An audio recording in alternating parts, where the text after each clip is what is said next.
You guys, we have a new project, and guess what? It's a Lexus. We're going away from BMWs. I can't wait.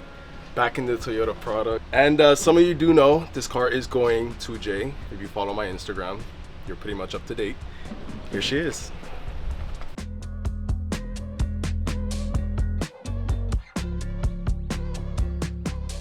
It was literally impossible to find a $500, maybe $1,000 shell, especially in a factory manual. I tried my best, I couldn't find none. A lot of these cars at the price point are very high mileage, extremely clapped, but that's okay. We're car guys. We buy these cars for cheap, try to invest as much as possible our bank account so that eventually they look good. I mean, let's have fun, right? I mean, the car needs a lot of work. OEM headlights, gonna throw these out to the garbage. A new bumper, you know, just the basic coilovers, maybe some suspension refresh, and a brand new paint or wrap, because goddamn, this thing is just clapped, dog. But that's okay. That's why I bought it. I can't wait because the JZ is fully built. I believe PDX over in Texas, Dallas area built the bottom end. The head is built by Chris Porting Solution down south. The motor's rated for about 1400 wheel. If I get a little retarded, maybe 1500, but that's okay. We always find limits. And yeah, we are going 6-speed in this car. We're not doing auto for now. We don't know. And you can see there's no battery in the car. The battery died, it drained out. That's okay. But in the trunk, we have a 6-speed off a 335 N54, which again, we cannot find a $500 one because everything is so expensive. The depreciation, I mean, well, not depreciation, how do you call that, Joey? Inflation is expensive, but that's okay. We found a good one, which is the HGX or K, whatever it's called in this car. So I pretty much got it for like $1,000, so it's pretty expensive. Bit cheap compared to the other ones. I got it. It's a $1,000 car. Anyways, as you guys can see here, to pair up the BMW transmission and the JZ, we have a beautiful PMC adapter. Yo, Omar, it looks sick though, right? So It looks really good. yeah, it looks fire. I am missing out the clutch flywheel, but since we are just basically in the process of just fabricating mounts, since nobody again builds parts for these cars, I only got the adapter plate. It didn't make any sense to spend $3,000 on a clutch and flywheel, so we're doing that. The next process, once boosted beamers removes the engine and the factory trans, what we are gonna do is adapt this to a JZ, to the BMW transmission, so that we have it ready for 270 Fab in Conyers, Georgia, to build us some motor and trans mounts. So yeah, let's begin. There's no charging that hoe. No, it's not the battery. Somebody steer it. I just punched it. What's it doing? Not cranking? It's not cranking. That's I mean, it starts up with the truck. $1,000 car. I swear to God, you just go through all crazy shit. Man, fuck this bitch. And this is why we swap out this Lexus motor for a Toyota motor. It's much more reliable. So right now we're in the process of having Primo and Omar just look over the car, see what our game plan is. At the moment, we are not cutting harnesses because we don't know if we're gonna need them in the future for the JZ swap, so that we can make, you know, just the interior of the car work. Remember, there's not much information on these chassis with JZ swap. I'm trying to have a nice running car as an incentive. If I need to daily it, it's a perfect swap car and we don't need much, you know? So they're telling me an hour and a half, maybe 2, that they could have the engine and trans out. I can't wait. We're starting a new build. It's not gonna be easy, it's not gonna be cheap. If it isn't for boosted beamers over here in Melbourne, I don't know what else I'm gonna do. That's that man right there. Let's get this done. Yeah. We're wasting time. Yep. So. I'm gonna guesstimate an hour and a half. Oh, you already started the timer. No, that's cheating. We didn't even start yet. All right, hold on. We gotta restart it. We gotta restart it. All right, so anyways, mind you this, Omar and his people, they've done about maybe 3 of these cars so far for me. So at this time, they know these cars by the back of the hand. So I'm excited. I really am. The motor's done, trans there. All I gotta do is just adapt it real quick. Once we have mounts in, I'll kind of steal the turbo manifold and intake from the 86. It's a 2J car that I already have. It's just cheaper. I'm not touching that car. I don't plan on touching that car. But this one's much cheaper to work with, much easier, and Godspeed.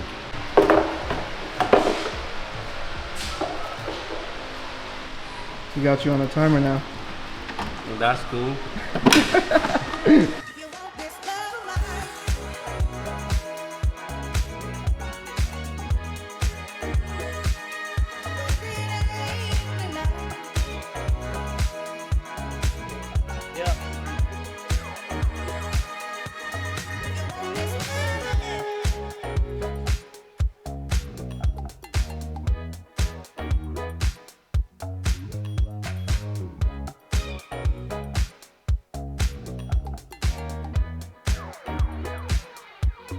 Well, you guys have it.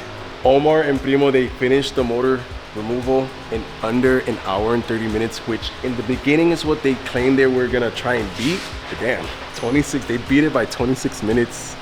That's insane. That is literally insane. Let me know what we're doing here, man. Yo, for real, that's that man right there. We don't around here. Oh, sorry. That language. They gonna beat that out. Stop playing. Stop playing. It's that Lexus. It's the Lexus crap.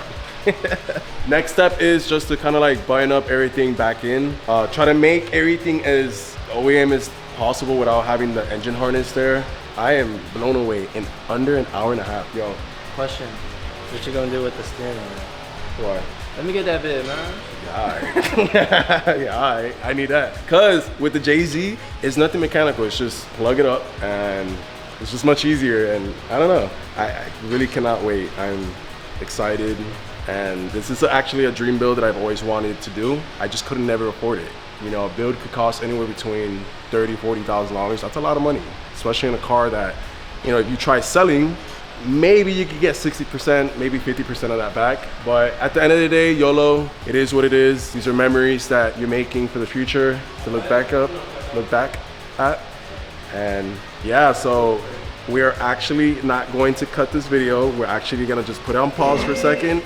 I'll be back another time and probably just talking about what's the next step for the custom motor and trans mounts. So yeah. Later. Yo, welcome to the Big A. We in Atlanta, Georgia. Welcome, chat. This is insane. We had to travel to drop off the Lexus to begin the 2J build. We actually found a fabricator. He's really good. His work is amazing, and we're actually on our way to Conyers, Georgia, to introduce the guy. And he's just gonna give us a rundown of what he's gonna be doing exactly. And I honestly can't wait for you guys to meet him. I think he goes by Mikkel, and I'm happy you guys are with us along with the build journey in Atlanta. And yeah, what's up, bro? How are you? Chilling? Yeah. Fucking, bro, this airport sucks. God damn, it really does suck. I'm sorry, y'all. I love Atlanta, but the vibe in Atlanta is not like Florida. Like, don't get me wrong, the airport's fire. Atlanta is fire. Atlanta got the foods. I'm not gonna lie, I just had like a, how do you call that? A matcha? Yeah, my stomach is like. You had a matcha? Bro, where's the turtleneck? What? Where's the turtleneck? God, I left it at home. Yeah, I really can't wait. I drove up from Orlando on Thursday to drop off the Lexus with the trailer, and it was a rough 7 hours. Because I have this cam truck, it's a trail box with a cam on it, and honestly, cammed trucks are not the way for towing, in my opinion, because like the converter's tight, and then like it's cammed, and then it's a lot going on. But we were able to do it, and yeah, I dropped off the transmission, the motor, the adapter from Drift HQ, and a couple other cool parts that I can't say, but I can't wait for it to be all mocked up and stuff like that. And let's see how it turns out. I've seen his work again, it's good, and for me to drive, you know, 400 or 500 miles to drop off parts, car, and everything, it says a lot. And he's pretty trustworthy. He's reliable. I've heard nothing but good things about him from others. And hopefully, if he does good work, we could drop off the 86, my 2J swap the 86, and he could begin with that. And it is what it is. I love Florida, but the people there are not reliable. There's one or two that I know, but they're pretty busy. I don't have time for all that. This car was supposed to be done a month ago. Just going back and forth with people, it's just annoying. I could understand now why a lot of shop owners are under stress, because lining everything up scheduling wise and trying to find reliable people, because basically a shop just you know, contracts other people to work on the car, and then they end up just sending you a big bill. Usually that's how it works, but sometimes there's in-house, you know, employees, but it's stressful, man. I mean, look at my face. I have acne. That doesn't happen. I'm under stress. There's a lot of money involved. I'm broke. But anyways, you guys, let's enjoy this ride, and I see you guys at 275 shop.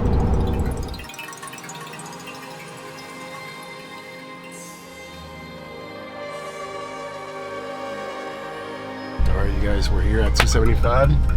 They have some actual cool cars that you can kind of see. We got an E36 there. I think we have a Nismo 350Z, a couple other JDM cars, and I believe that's a single turbo F80 there, and super sick. So I can't wait to kind of show you, well, have him show you guys how it is inside and show his work. So we're here.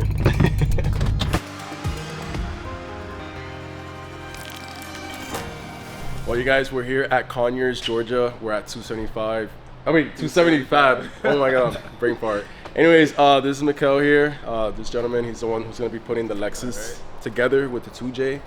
And yo, just looking at the shop, I'm in love with a lot of these cars, my type of cars. But we're gonna introduce Mikkel over. He's gonna basically give us a rundown of like what exactly is, you know, he's doing, and like what parts he has made already so far. And he actually has like a cool DSSR that he's actually made himself, and props to him because that's actually a big step.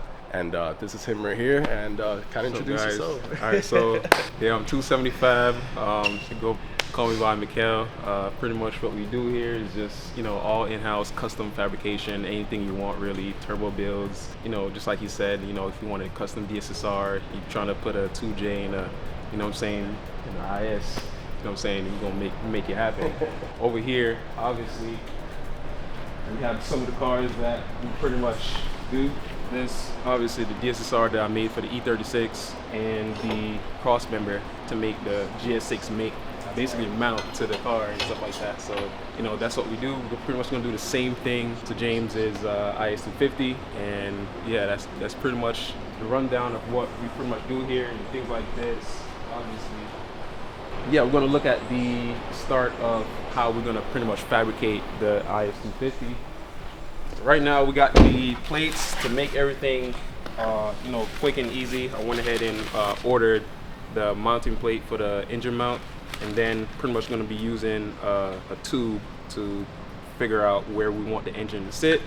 And then for the transmission mount, I'm gonna, you know, saw something up. Obviously I already mated the GS6 to the E36, so I kind of already know what to do. So that should be super straightforward. So everything should be super straightforward because I've done this a few times. So, you know, it's all it takes is confidence. So, and not gonna lie, when he showed me the cross member for the GS6 transmission, that sold me. I was like, wait, this guy knows what he's doing. So it's a very much simpler process than having to build everything from scratch, because he already has that cross member done, and then that mated with the Drift HQ adapter. Easy peasy. It's not really easy, but yeah. But yeah, it should be straightforward. So hopefully everything goes smooth. But that's pretty much the base of everything that we're gonna be doing. You know, should be able to knock this out pretty easy. So Mikkel, question.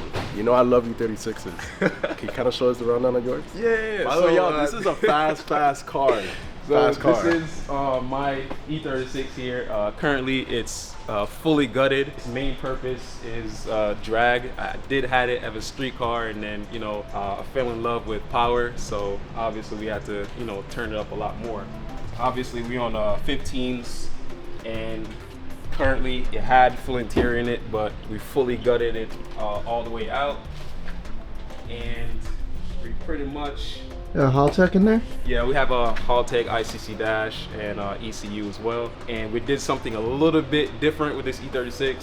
We pretty much tilted the engine 10 degrees, a little bit more, just so I can fit a bigger turbo right here. I know for E36 there's not many room to fit a turbo right here, so went ahead, clock it 10 degrees, made an adapter. I'm gonna show you guys the adapter in a few minutes, but I also got this short runner billet intake. That way I can rev past 8,000 to 9,000 RPMs, so we can make all the power that we want. So to be able to basically achieve this much power at such, you know, good time on the track, I went ahead and adapted the 8 HP to this BMW. So this is gonna be the adapter over here. That's crazy. The designing process, I had to scan the engine and engine mount right here. This is the 8 HP that I'm going to be adding to the car. I went ahead and printed that adapter just to make sure everything fits and works.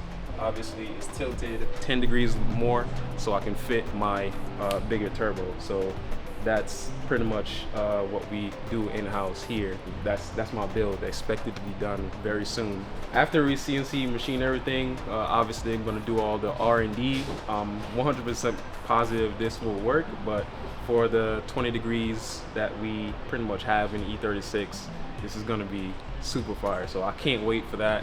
I'm gonna be documenting everything. That way, you know, people kind of know what goes in, you know, the whole process in doing this. Insane. I'm learning so much, and I'm not gonna say I know all of it, but every day's a learning process, and like you learn so many things. Like I didn't know you could actually clockwise the motor to fit a bigger turbo. Like that's crazy. And then for him to kind of think already like, damn, okay, we got that done. Now we didn't think about the transmission, because there's not an adapter that has a 10-degree clocked motor, right? So like that's, and look, he's doing that all by himself, CNC, like that's crazy. That's a mastermind right there. And that to me, I feel confident that he's gonna do a good work. And he told me a time frame, and I trust him. And bro, I came from Orlando, and yeah, it's just Orlando, Florida has been overly saturated with good and bad people, and it's just not as trustworthy, and I just feel very comfortable with Mikel. And honestly, he has one of my dream cars, which is an E36, and one day I'll build an E36. It's just very mad expensive. Yeah, definitely, man. Yeah, I really appreciate him for, you know, entrusting me with his work. 100% will get him right for sure. Yeah. Hopefully we get the Lexus going. Kind of for slammed enough October or not. Who knows? I don't care, whatever. All right, you guys, there you have it. We introduced Mikel and 275, and I'm actually super excited to see this motor and tranny and build just come together. Hopefully in the next week and a half, 2 weeks, we can pick up the car after he's done custom mounting the motor together and his, you know, beautiful cross member. Yeah, let's see in the time frame we pick up the car and, you know, we're good to go. So we're not gonna end it there. Probably gonna end it when we pick it up, just look at it. Once the turbo and the engine is there, it gives me more motivation to finish the build and continue going. Because remember, this is just the first step. We got like 6 other steps. We got fuel system, electrical, turbo, intake, radiator. It's a lot of steps, but we got this though. Later. Well, you guys, today we're actually flying to Georgia, Conyers, to go visit 275 and visit the car. It's been probably about a month or so. Nah, capping. It's been like a couple weeks. But he's been traveling. The car actually has been finished, as in engine mounts and custom tranny mounts, for about 3 weeks now. He actually, when we dropped it off, he finished the car in 4 days. And I have proof to back that up.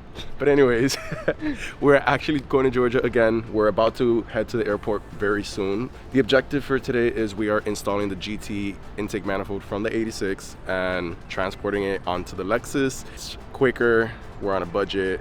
The 86 is not going to be starting or running anytime soon, so might as well use that and the injectors on the Lexus and throw that on, throw on the stock radiator and stock fan in its original place so that Mikel could begin custom fabbing the cold side, hot side, intake, intercooler piping, and we're going to show you the new intercooler we got for it. It's actually a big boy. We'll do that, and we are actually on a very time crunch because I just realized I think the plane is actually boarding a lot later, which sucks because now my time frame is shortened. So I had to rent out a car that could get us to point A, point B very quick. Cost me a lot of money, but I called up my boy, he made the connections, and F it, we're gonna do that. For now, you're gonna listen to a cold start on my 2020 Chevy Trail Boss with a 5.3 with a cam and a muffler delete. That's it. So I can't wait for it. And also, we're gonna be doing some modifications to this truck very soon. We just gotta get the Lexus out the way. I'm excited. This thing on some headers will sound with the cam. So.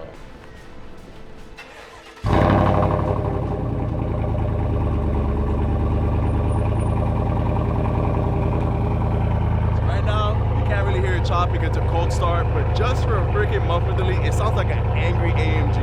I don't know why it like presents itself as that. It's my daily for now. The M3 is at my boy's dealership for consignment, so of stats for sale. We can continue with the Lexus build, and let's see if we have a great day. Let's see if we arrive in one piece with all these damn planes falling out the sky.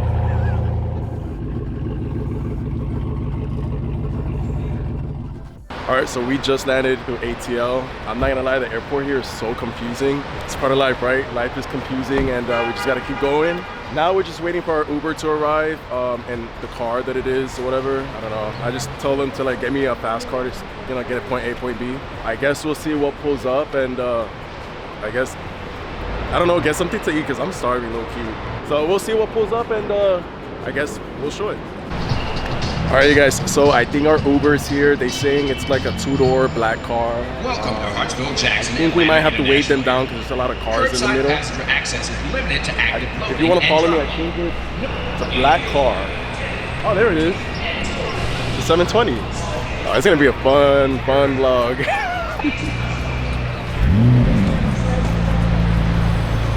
What's up, bro? How's it going? Howard. Nice to meet you. You good? Nice to meet you. I guess this is the car for 6 hours, so.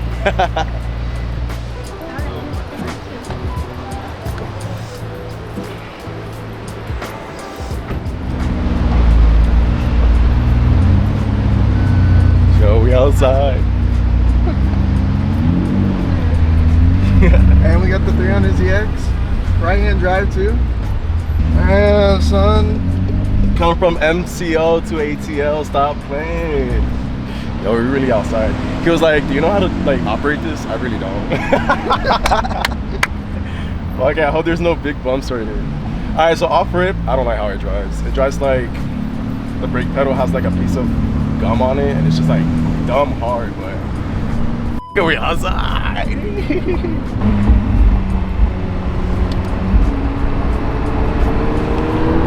Yeah, this is insane. I'm not gonna lie, this is fucking insane. Expensive, but Joey, worth it, right? Yo,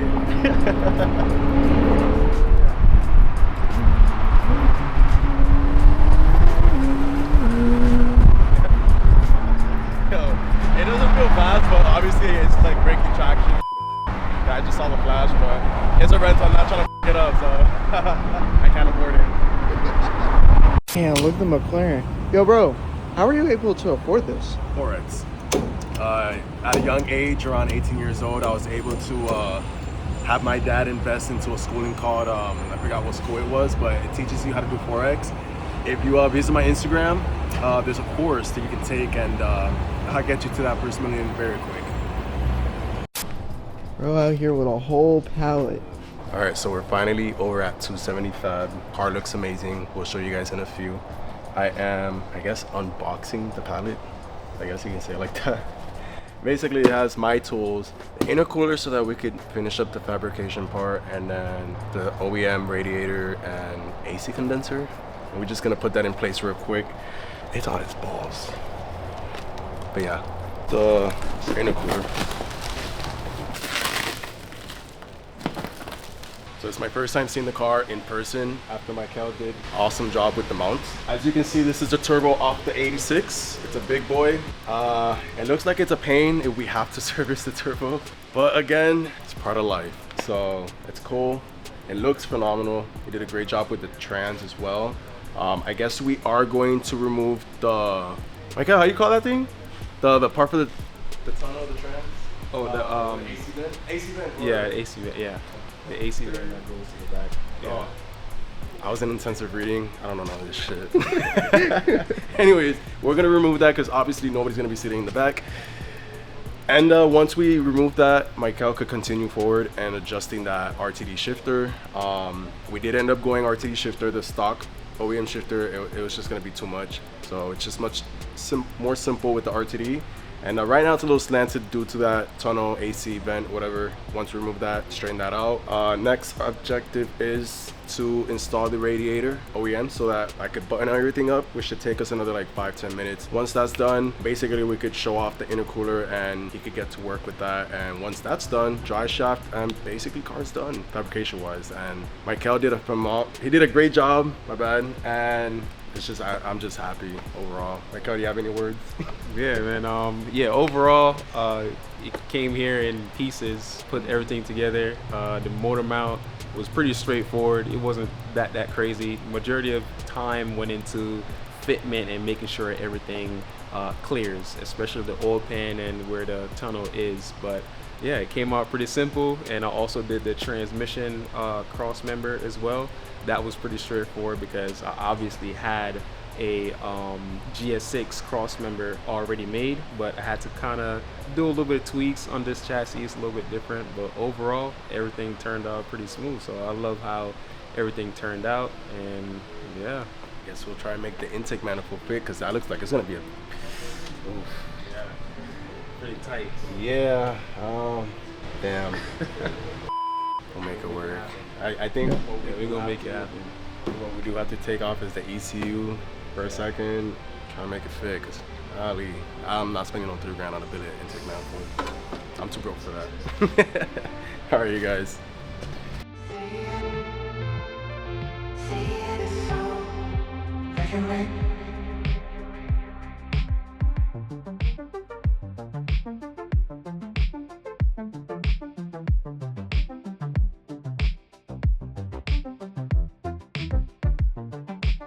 So we actually, the whole team, we finished taking everything apart and reinstalling everything, you know, like the radiator, condenser, intake manifold. Michael's gonna have to cut down in the front part of the intake manifold, because we previously for the 86 had to cut it and kind of invert it in a sense, I think that's what you call it, so that it faces more towards like the fender instead of being the front. So actually on this side we have to put it back to stock, and so that it like shoots the front face. I think it's what it's called on this intake manifold. So once he gets that done, the intake manifold should look better, fit better as well. As you guys can see, surprisingly it fits. It just needs that 1% more for it to fit perfectly. So once he cuts it, flips it, it should shoot that way, which is exactly what we need, because then he could just put a 90 and just, you know, put that straight down. And what else? I think we might have a little issue with fitment up front with the fan, and after that we might have a couple issues with the factory fan and probably some pulleys, which has to do with the alternator, and I might have to go electric water pump, which I didn't want to do, but you know, just to be more on the budget friendly side. But it is what it is. We got to do what we got to do. Next step is Michael, once he fixed the intake manifold, the issue we're having there, make the cold side, hot side piping for the intercooler. We ended up going with the Treadstone 1345R, I believe, or 1245R, which is rated for about 1300 horsepower. I'm not gonna do that, but it was a great deal. It's brand new. Once that's done, dry shaft should be ordered, and once that's done, downpipe, and probably might do exhaust. I'm gonna see what my pockets look like. But once all that's done, fabrication, thank God, should be done, and I am more than pleased with Michael and his work, and his work speaks volumes. So I'm very, very happy. And Michael, I appreciate you, bro, for real. That guy's a man of his word. Yeah. Nowadays, Yeah. and I'm not trying to talk crap on people, but we don't come from the riches. We come from the gutters, and every dollar we make, we sweat it out, blood, all that. And he don't play games with your money, my money. He don't play with that. So, and I appreciate that. Later. You guys, I finally brought back the car from Georgia, from the 275, Michael, who was doing the fabrication on this car. Yo, he did a fantastic job, and I'm just super stoked that, you know, the fabrication part of the car is done. I actually did it in under 2 months, which was pretty quick and a lot faster than expected. We actually ended up doing the full exhaust. He ended up doing the RTD shifter. He ended up also doing intercooler piping, modifying the intake manifold, and the motor mounts, tranny mounts. I believe that's about it, but I just can't wait to show you guys. Oh, did I say drive shaft? If I did, he also did the drive shaft. So if you guys can see here, we have the Treadstone intercooler installed. Here is the intercooler with these nice Asian couplings or bands. I have like a brain part, so I can't really remember. V-bands, yeah, that part.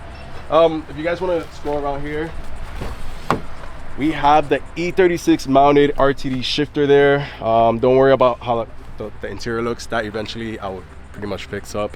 If you guys can peep right there, that's the dry shaft that connects the GSB 335 transmission to the OEM Lexus differential. So that's actually pretty sick, and I'm just super stoked that the whole thing's just coming along. It's a dream that actually I've been dreaming for a long time, which probably will do another clip sometime on why I love this car so much and why it has so much sentimental value. And let's get to the fun part. We can finally say this car is finally 2JZ swap. It has its awesome, wait a second, 1 second. Oh, there you go. As you guys can see here, its fabrication part is done. It just looks sick. That guy really, Michael, trustworthy, and he did a sick job. And it's just crazy how in 2026, we actually still find good shops and, you know, good people who does good work. And, you know, again, we're not millionaires, and it's hard nowadays to find people who are that good. And he exceeded my expectations. So for now, our next goal is putting in, you know, an alternator, bracket, all that. Gonna try and see if we can make the AC work in the factory setup. And I might end up doing an electric water pump just to eliminate that pulley for the belt. And since we don't have much space to work here, the OEM style water pump, it's gonna hit. So we're gonna see if we can make that work. If you guys go back here real quick, we have a full 4-inch all the way back straight pipe with a super style exit, which is gonna look super sick. And I don't know if you guys can see kind of here, you guys can kind of see how it's tilted, and it just looks sick. I can't wait for this thing to two-step with the fully built motor. And yeah, so my next goal is to find a shop who could basically put everything together. We don't have much, but we do have a lot left to go. So we have wiring harness. We're gonna see if we could reuse the 2500 Haltech from the 86, since that's technically been my parts car. What else? We need to put a clutch, water pump, the accessories, and then after that we could probably start it up. But yeah, for now this car is fabrication wise is done. I just honestly can't wait. We need to sell this car right here, the E92 M3, so that we could be able to fund the Lexus. I know people are gonna call me nuts for selling an E92 M3, but at the end of the day, a lot of people have those. Not everybody has a 2J Swap IS250, and I'm just super excited. So we'll see in the future what we end up doing. Well, you guys, part 1 of this series is done. Fabrication part is done, and I just want to say thank you guys so much for just sticking with me and following along the build.